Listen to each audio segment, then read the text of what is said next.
este cuerno pequeño una herida mortal al final de su periodo de dominio? Claro que sí. Ahora, vamos a notar en Apocalipsis el siguiente paso.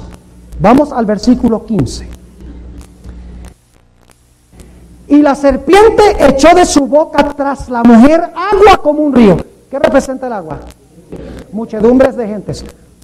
Pregunta, ¿hay alguna conexión entre echando muchas aguas y la bestia que se levanta del agua en Apocalipsis 13? Sí. Claro que sí, es durante los 1260 años. Dice que echa aguas tras la mujer como un ¿qué? Como un río, es decir, sus muchedumbres, a fin de hacer que fuese arrebatada del río. Pregunta, ¿a dónde huyeron los que estaban siendo perseguidos en Europa buscando refugio de la persecución? ¿Quién los ayudó? La tierra. ¿Esperarían ustedes conseguir eso como el siguiente paso? Cuando están siendo perseguidos, ¿esperarían conseguir que la tierra ayude a la mujer? Yo esperaría eso, porque esa es la misma secuencia de Apocalipsis 13. Interesante que en Apocalipsis 13, inmediatamente después de los 1260 años, que dice que la bestia recibió su herida mortal, dice, vi una bestia que se levantó ¿de dónde? De la tierra. Entonces, después de los 1260 años, ustedes deben encontrar la tierra. Noten el versículo 16. Y la tierra ayudó a la mujer. ¿Ven el contraste? En el versículo 15, ¿qué cosa? Aguas. En el versículo 16, tierra. ¿Está claro? En Apocalipsis 13 tenemos lo mismo.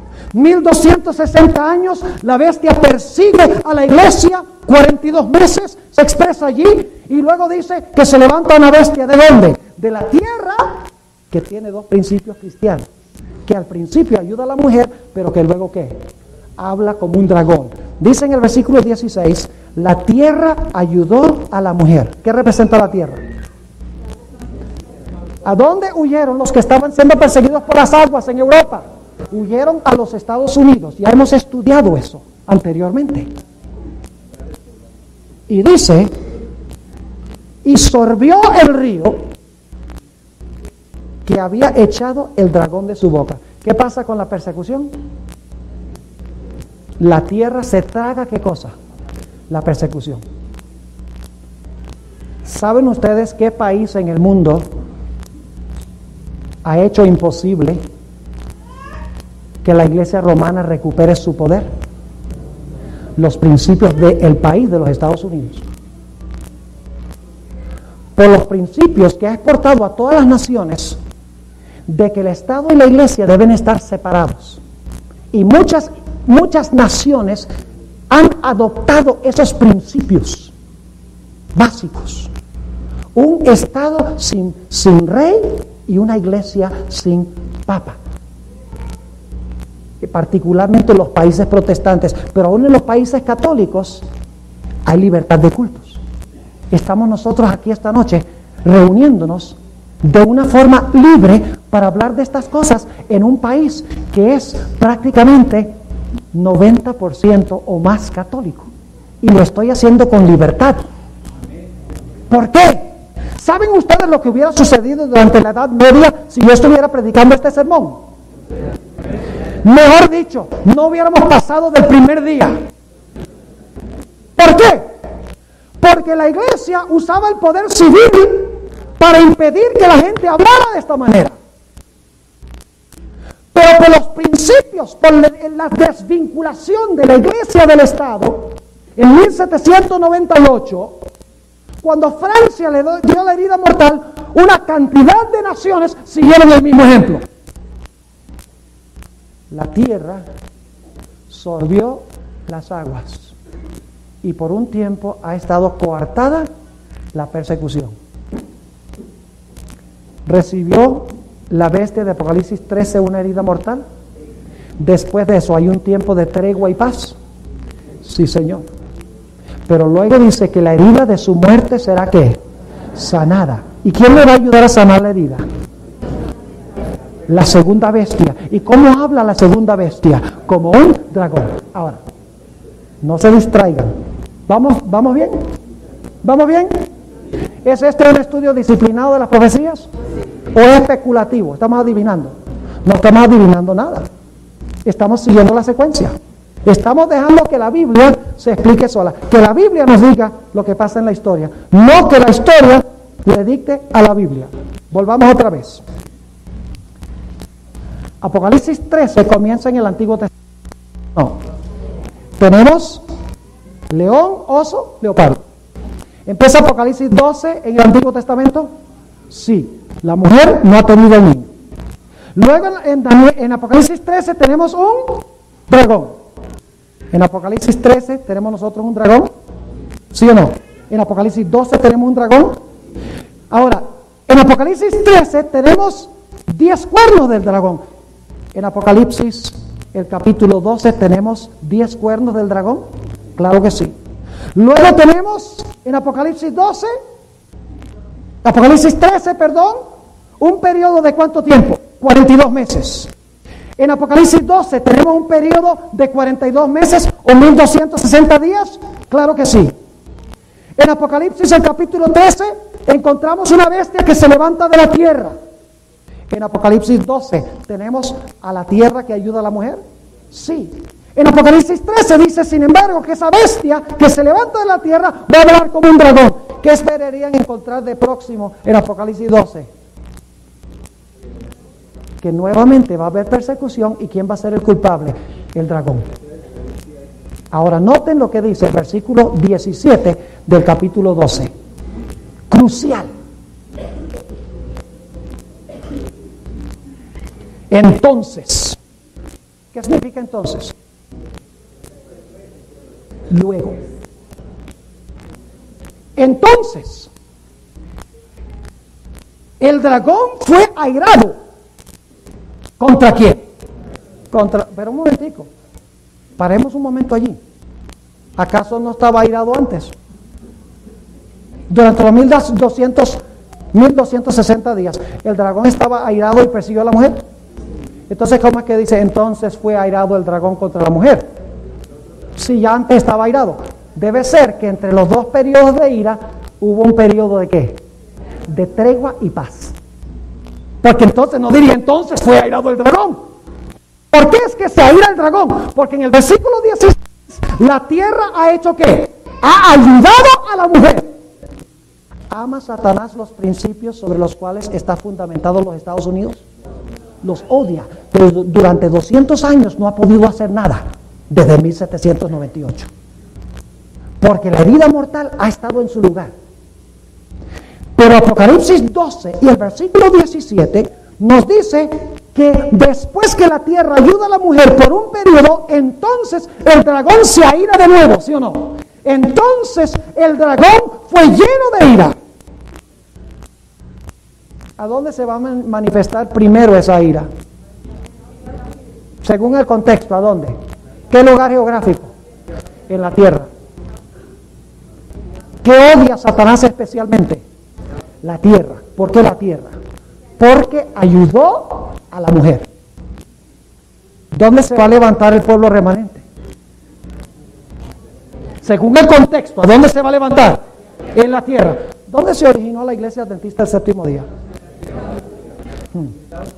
Interesante. Coincidencia que se levantó en los Estados Unidos, ¿cierto? Un accidente histórico. No. Aquí dice, la tierra ayuda a la mujer. Los Estados Unidos. Y luego dice que el dragón, entonces el dragón se llena de ira de nuevo. Contra la mujer, la simiente que se ha levantado, ¿a dónde? Que ha huido a la tierra. Ahora noten otra vez el versículo 17. Dice, entonces el dragón fue airado contra la mujer. ¿Hay un dragón o una serpiente en este versículo? Sí. Vean otra vez cómo se repite Génesis 3:15. ¿Hay enemistad? Sí. Se fue a hacer guerra contra los otros. Mejor la palabra contra el remanente o lo que resta. Es la palabra griega loipos, que significa lo que queda, lo que resta, remanente. Retazo. En inglés se usa la palabra remnant, remanente. Cuando usted va a un almacén para comprar tela, usted encuentra una mesa donde dice retazos. ¿Qué es un retazo? Es el primer pedazo de rollo.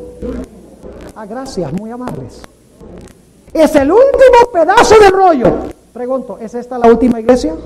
Sí, Señor. Se fue a hacer guerra contra el remanente de la simiente de ella. Ahora, ¿qué es lo que el diablo odia en cuanto a esta iglesia? Suscríbete, dale me gusta y activa la campanita para recibir las notificaciones. Noten, los cuales guardan los mandamientos de Moisés. ¿Están despiertos todavía? Gloria a Dios. Otra vez, los cuales guardan los mandamientos de los judíos. Dice, los cuales guardan los mandamientos de Dios. Así que los que dicen que no se pueden guardar los mandamientos son unos mentirosos. Mi Biblia dice que Dios va a tener en los últimos días un pueblo que guarda los mandamientos de Dios. Los 9 mandamientos. ¿Cuántos son? 10. Ah, pero uno cambiado. ¿Saben lo que es interesante? La mayoría de los cristianos dicen que Dios clavó la ley en la cruz. Entonces les digo, entonces usted puede tener otros dioses. No. Entonces usted puede tener imágenes. No, imágenes tampoco. ¿Cómo se le ocurre tal idea? ¿Usted puede tomar el nombre de Dios, hermano? No. ¿Usted puede maltratar a sus padres? No. ¿Puede matar? Tampoco. ¿Puede cometer adulterio? Ni se le ocurra. El apóstol Pablo dice que los adúlteros no entrarán allá. ¿Puede hablar todas las mentiras que quiera de su prójimo? No, ¿cómo se le ocurre tal idea? ¿Puede codiciar? No. ¿Puede quebrantar el sábado? Sí. Santiago dice que el que quebranta un mandamiento de la ley de Dios es hecho reo ¿de qué? De todos los mandamientos. Y el diablo desde el mismo comienzo ha estado airado contra la santa ley de Dios. Ahora, ¿qué más odia Satanás? El remanente no solo guarda algo, sino que tiene algo. Tiene el testimonio de Jesucristo.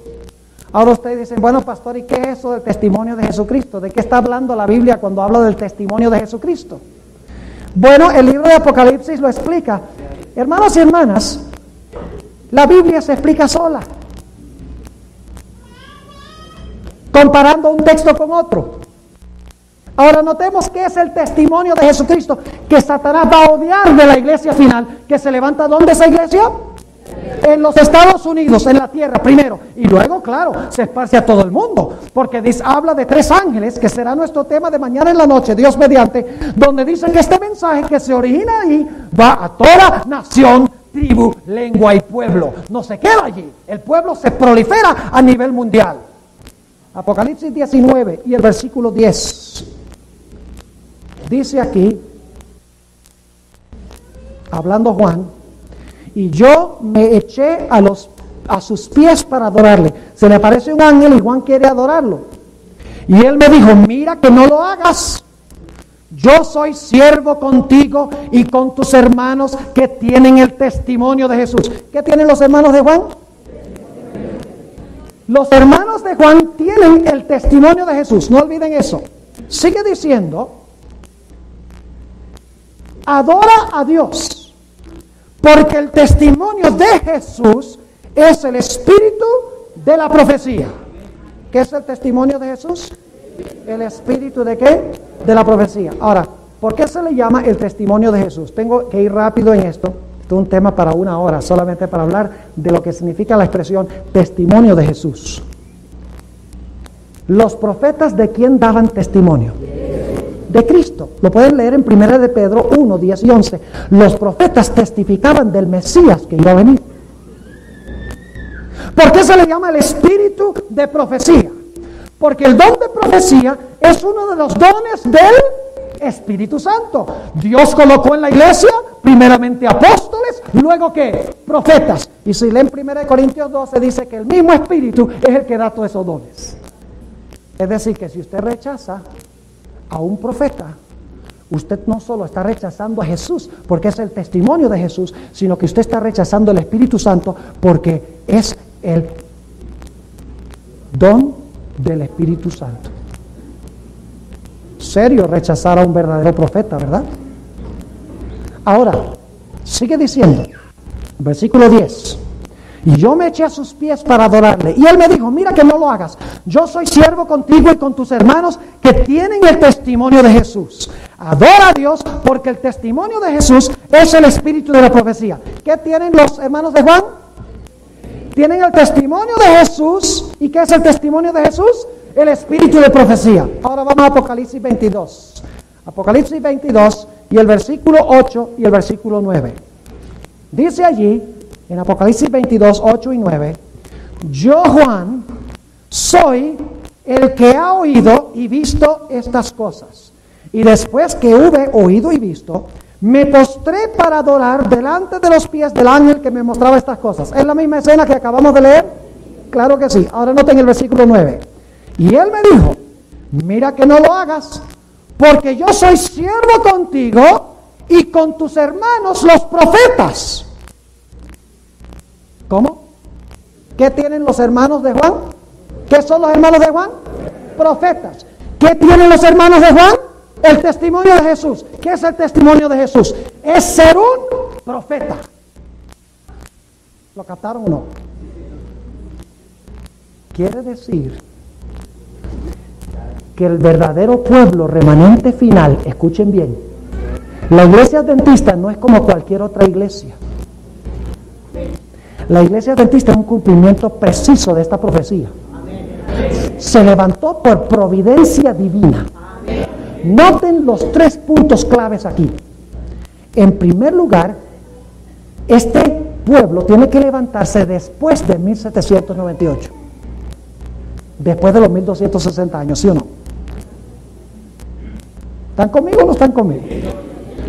Porque dice que la serpiente persigue a la mujer, tiempos, la mitad de un tiempo. La tierra ayuda a la mujer y luego se levanta este remanente. ¿A dónde se levanta el remanente? En los Estados Unidos. ¿Cuándo se levanta el remanente? ¿Después de qué fecha tiene que ser? Después de 1798. ¿Y qué características va a tener este pueblo? 2. Va a enseñar que hay que guardar todos los mandamientos de Dios, incluyendo el sábado, y va a tener en su medio a un profeta. ¿Cuándo surgió la iglesia adventista? 1844 después de 1798. ¿A dónde se levantó ese movimiento? En los Estados Unidos. Enseña a la iglesia adventista que se deben guardar todos los mandamientos de Dios. Tiene la iglesia adventista en su medio a un profeta. Se llama Elena White. ¿Ven cómo la iglesia adventista es el cumplimiento exacto de esta profecía? Dice dónde, cuándo y qué características tendrá. Ahora, yo quiero colocar aquí una transparencia para que ustedes vean algo muy interesante comparado con Daniel 7 y el versículo 25. ¿Están cansados?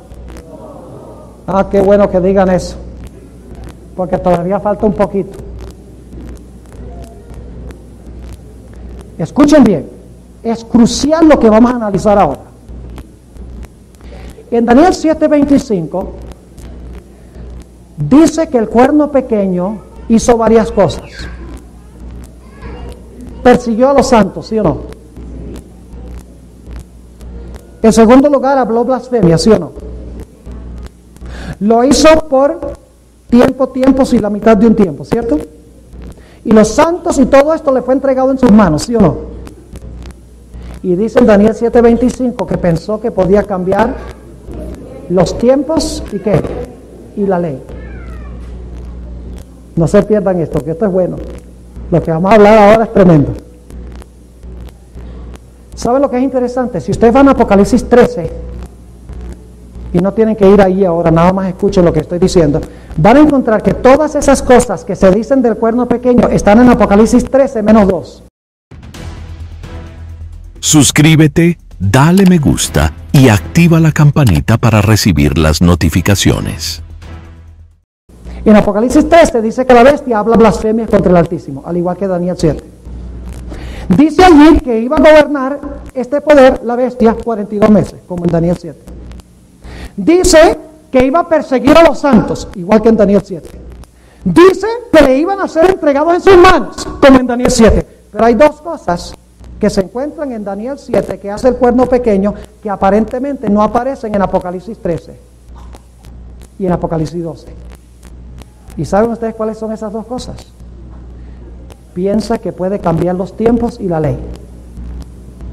Ahora escuchen. ¿Con qué tiene que ver los tiempos, según hemos estudiado?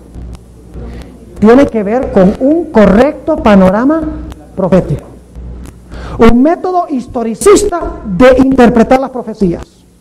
Una metodología correcta que demuestra cómo se han cumplido estos poderes a través de la historia y cómo se van a cumplir en el futuro, ¿sí o no? Un don que no explica los tiempos como algo en el futuro después que la iglesia esté en el cielo. Ni dice que las profecías se cumplieron en el lejano pasado con los emperadores. Es decir, los tiempos en la Biblia significa eventos proféticos. Y eso está claro. Cuando Nabucodonosor iba a enloquecer 7 años, Dios no le dijo 7 años, le dijo 7 tiempos pasarán sobre ti. Cuando habló de la profecía del dominio del cuerno pequeño, dijo tiempo, tiempos y la mitad de un tiempo, una profecía. Cuando los discípulos le preguntaron a Jesús, ¿restaurarás tú en este tiempo el reino a Israel? Jesús dice, no es para ustedes saber esos eventos proféticos futuros. Es decir, la palabra tiempos está hablando de qué cosa, de el calendario o el panorama profético correcto. Ahora, ¿qué iba a hacer el cuerno pequeño? El cuerno pequeño iba a cambiar el significado de las profecías y en vez de usar un método como el que hemos usado nosotros aquí para ver exactamente quiénes son los enemigos del pueblo de Dios a través de la historia, iba a proyectar estas profecías al lejano futuro o al pasado. Escuchen, ¿saben ustedes que después que se levantaron los reformadores protestantes, entre ellos Lutero, Calvino, Zwinglio, Melanchthon, Wesley y otros, la Iglesia Católica, la Iglesia Romana, tuvo que reaccionar? Porque Martín Lutero usaba básicamente los mismos argumentos que estoy usando yo, que son irrefutables. Yo desafío a alguien que venga y me refute lo que estamos dando aquí. No puede, porque la Biblia es clara. Si empiezan los tiempos de Babilonia, el siguiente reino tiene que ser Medo-Persia. La Biblia lo dice. El siguiente reino tiene que ser Grecia. Lean una historia universal. El siguiente poder tiene que ser Roma. Y es un hecho histórico que Roma se dividió en 10. Y que el pueblo pequeño tiene que aparecer entre los 10 y después de los 10. Y tiene que gobernar 1260 años en Europa. ¿Cuántos poderes hay que caben con esa descripción? No hay más que uno. La Iglesia Romana, que dominó durante todo el periodo de la Edad Media. Ahora, la Iglesia Católica pensó que tenía que contrarrestar el dedo que estaba apuntando Lutero y Calvino, diciendo que la Iglesia Romana era el anticristo, era el cuerno pequeño, era la bestia. Y por lo tanto, se levantó lo que se conoce como la Contrarreforma. Y los campeones de la Contrarreforma eran los miembros de la Sociedad de Jesús, que se conoce más comúnmente como los jesuitas.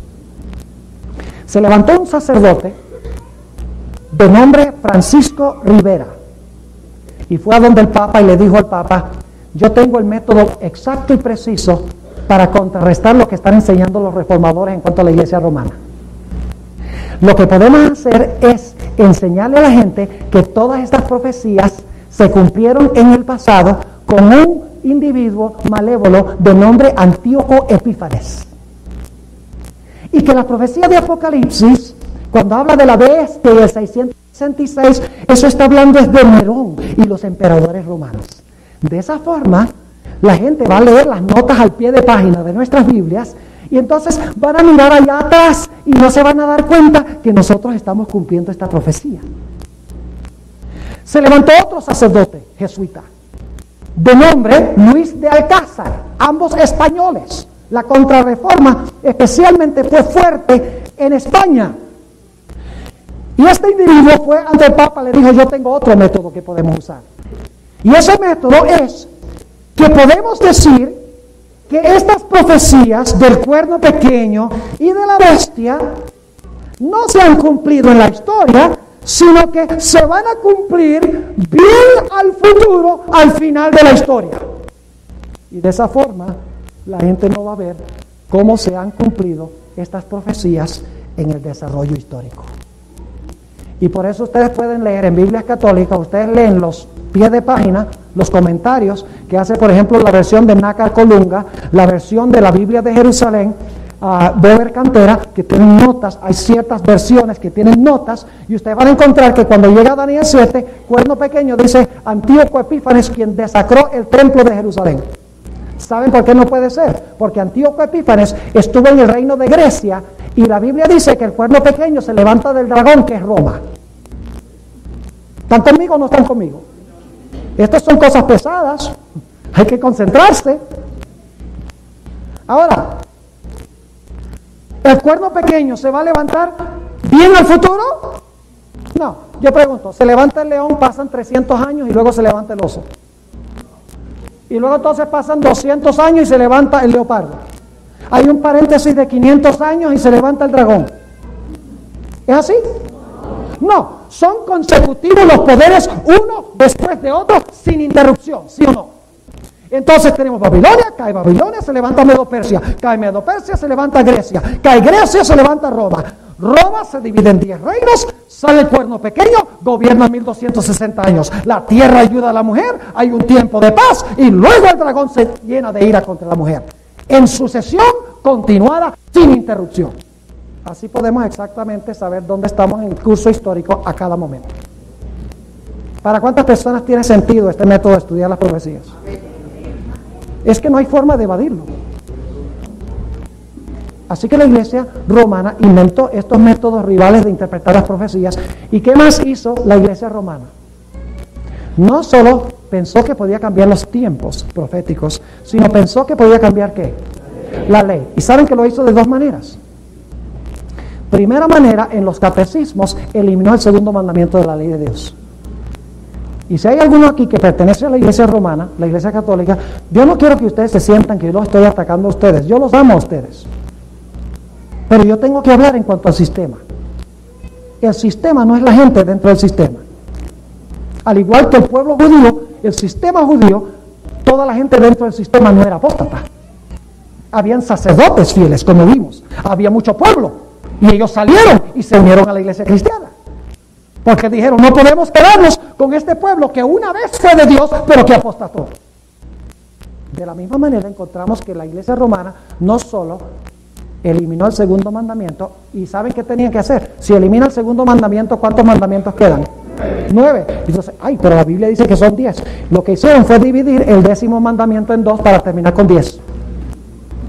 Y dice, el 10º, no codiciarás los bienes de tu prójimo. ¿Y no codiciarás qué? La mujer de tu prójimo. Codicia es codicia. El 10º mandamiento prohíbe la codicia. Pero como eliminaron el segundo, tenían que dividir el 10º en 2 para terminar con 10. Y busquen en los catecismos. Yo les desafío, católicos que están aquí, vayan a una tienda católica, busquen todos los catecismos que puedan conseguir, examínenlos para ver si les estoy diciendo la verdad. Y otra cosa que hizo la iglesia católica, pensó que podía cambiar la ley de Dios implementando el domingo como día de reposo en lugar del sábado. La misma iglesia católica dice eso. Yo puedo leerles montones de citas que yo tengo aquí, tengo 3 páginas de citas, para los que van a conseguir el material van a poder leerlas todas, donde la misma iglesia católica dice, nosotros fuimos los que cambiamos el día. Usan la palabra cambiar repetidas veces en esas citas. Dice, nosotros cambiamos el día de reposo del sábado al domingo. La iglesia por tradición lo hizo. ¿Qué derecho tiene la iglesia de hacer lo que Dios no hace?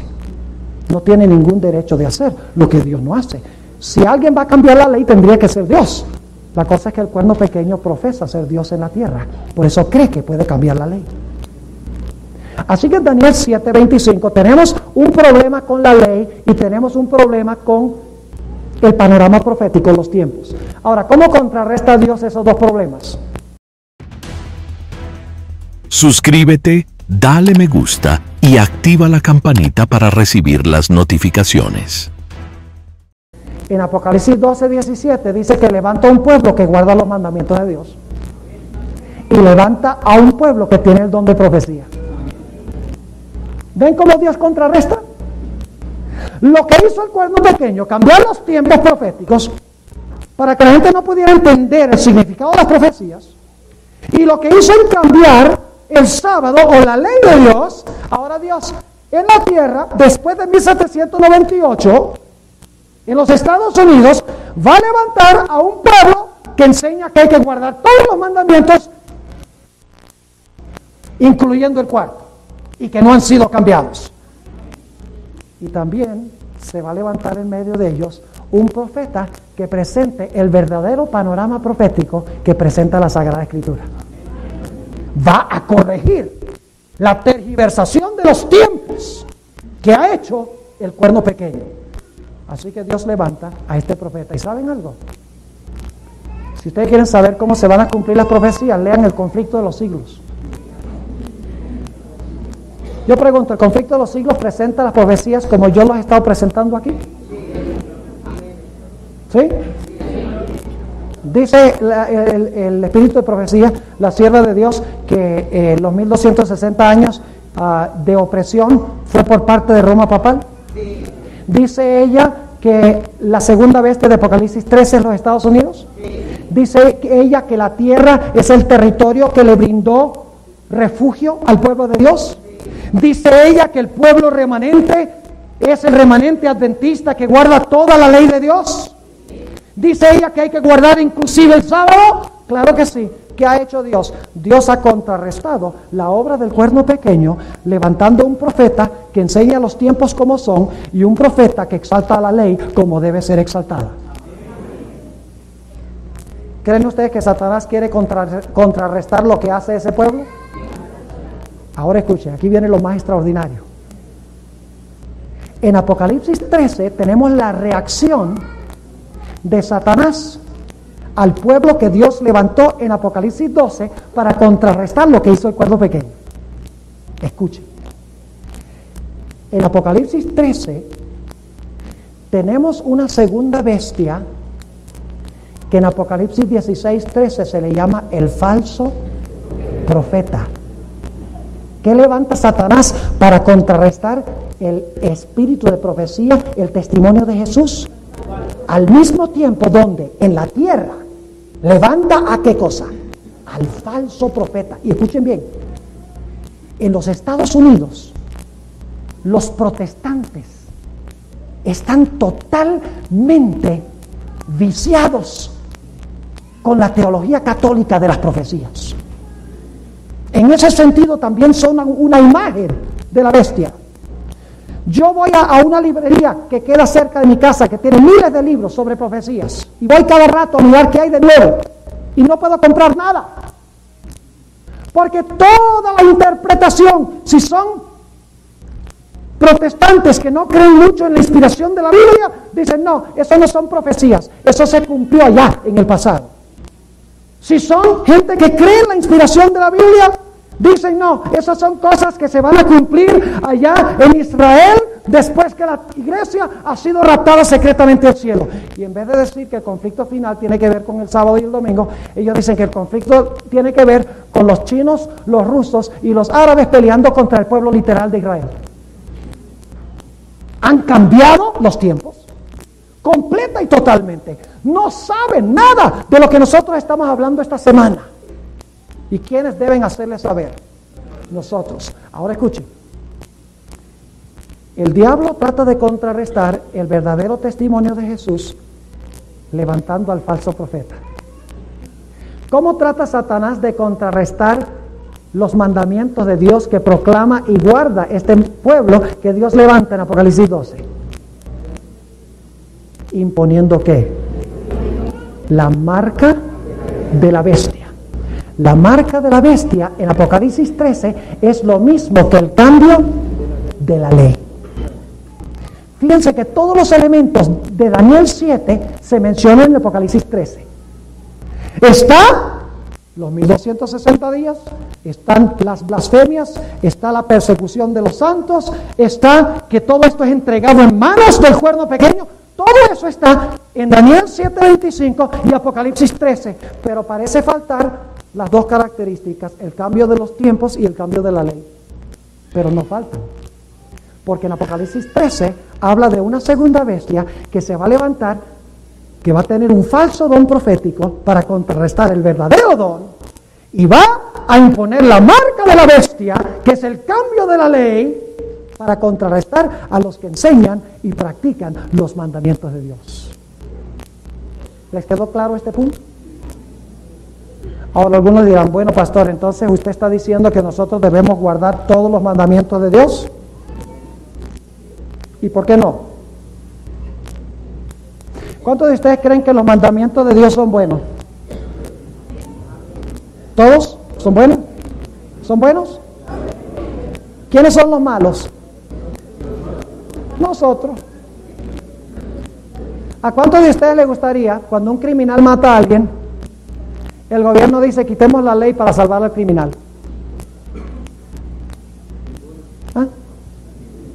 Un individuo saca una pistola y mata a otro, y en vez de castigar al criminal, la ley dice, vamos a eliminar esa ley que dice no matarás. ¿Les gustaría vivir en Colombia así? Suficientes problemas ya con la ley.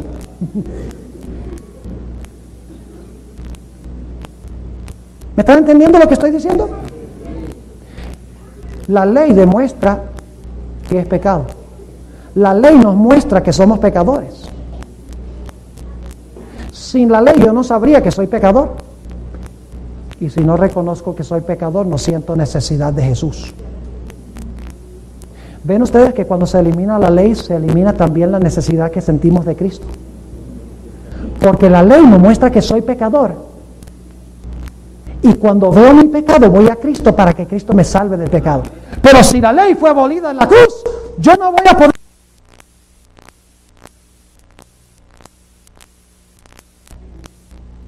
Una vez vino un individuo y me dice, pastor, yo creo que la ley fue clavada en la cruz. Algo muy interesante. Le digo, ¿usted se arrepiente? Me dice, pues claro, todos nos arrepentimos, ¿no? Le digo, ¿se arrepiente de qué? Pues del pecado. ¿Y qué es el pecado? Conocía su Biblia. Y ahí sí lo contestó rápido. Se retorció en el asiento. Y dice, bueno, el pecado es transgresión de la ley. Le digo, pero un momentico, usted me dijo que la ley ya no existe. Si la ley no existe, entonces usted no puede sentir que tiene pecado. Y si no tiene pecado, ¿de qué se va a arrepentir?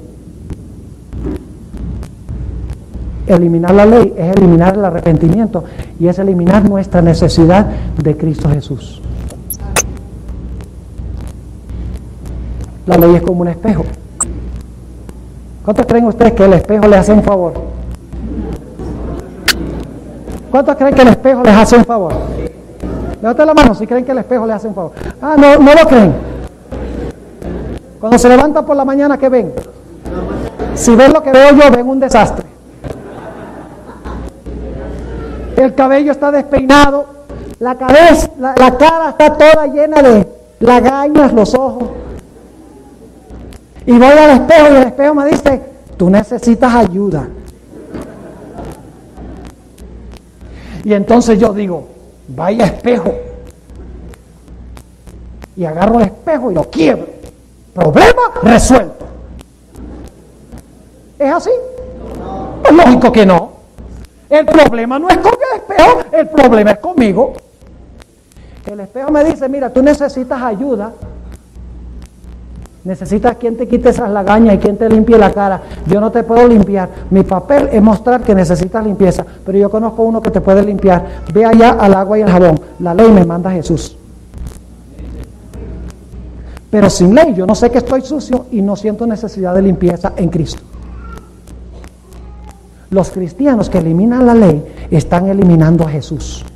La necesidad que tenemos de Jesús. Y los que critican y atacan el sábado dicen, bueno, el sábado eso era para los judíos. El sábado era de Moisés. Y yo dije, bueno, ¿y Moisés existía en el huerto del Edén? Suscríbete, dale me gusta y activa la campanita para recibir las notificaciones. ¿Había un judío en el huerto del Edén? No. ¿Y cuándo hizo Dios el sábado? En el Edén. Pero es que el sábado apuntaba hacia la muerte de Cristo en la cruz. El problema es que cuando Dios hizo el sábado, el hombre no había pecado y no necesitaba cruz. Y ¿saben qué es irónico? Lo que dicen muchos cristianos. Muchos cristianos me dicen a mí, bueno, pastor, yo creo que el mundo se está dañando tan tremendamente porque fíjense, se están casando hombres con hombres y mujeres con mujeres. ¡Qué cosa terrible! Dice. La Biblia dice que un hombre y una mujer se deben casar. Y yo digo, ¿por qué cree usted eso? Porque la Biblia dice que Dios al principio hizo varón y hembra e instituyó el primer matrimonio. Yo le digo, entonces usted me está diciendo que hoy en día debemos casarnos un hombre y una mujer y formar un hogar, un matrimonio, porque Dios lo hizo en el huerto de Edén. Pues claro. Entonces le digo, pero Dios también hizo el sábado en el huerto de Edén. ¿Por qué usted me dice que el matrimonio todavía es el plan de Dios? Pero me dice que el sábado no, cuando el sábado fue hecho al mismo tiempo. ¿Quién contesta eso? Nadie. Porque eso es incontestable.